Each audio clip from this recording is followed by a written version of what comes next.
Isang magandang umaga sa inyo mga ka-news update. Nandito po tayo ngayon sa Servite School upang alamin ang mga karanasan o ano nga ba ang epekto sa mga guro at estudyante sa pinatupad ng 3 terms program ng DepEd o ang bagong kurikulum ngayon ng DepEd. Ayon sa isang gurong nakapanayam natin kanina, bagamat nabawasan ang dalas na pagkuha ng grado kumpara sa dating 4th quarter system, naging mas mabigat naman ang paghahanda sa mga pagsusulit dahil sa pagkakaroon ng 3 uri nito per term, first and second summative and end term exam.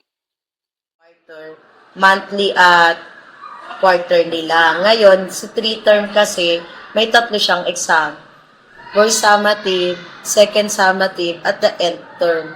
So, medyo, sa paggawa ng exam, medyo bumigat sa teacher. Kasi instead na 2, naging 3. Pero sa paggawa ng grades, okay lang. And then, ang isa ding...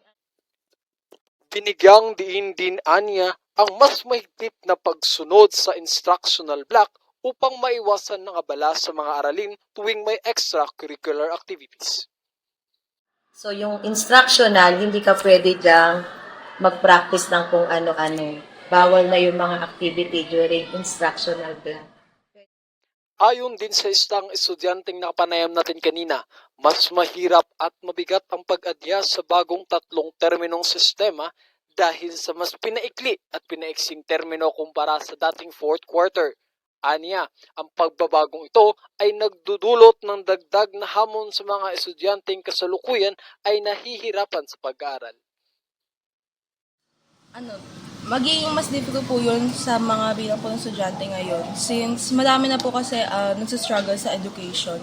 Nung pinatupad po nila yung 3-term program, nabawasan po yung mga gusto pong i-set na goals ng mga estudyante.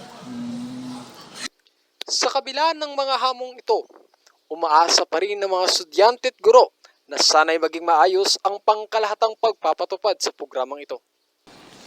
Mula dito sa Servite School Incorporation sa Muntinlupa City, ako si John Clent S. Anicoy, nagkahatid ng mas komprehensibong talakayan at diskusyon sa mga nakabagong henerasyon.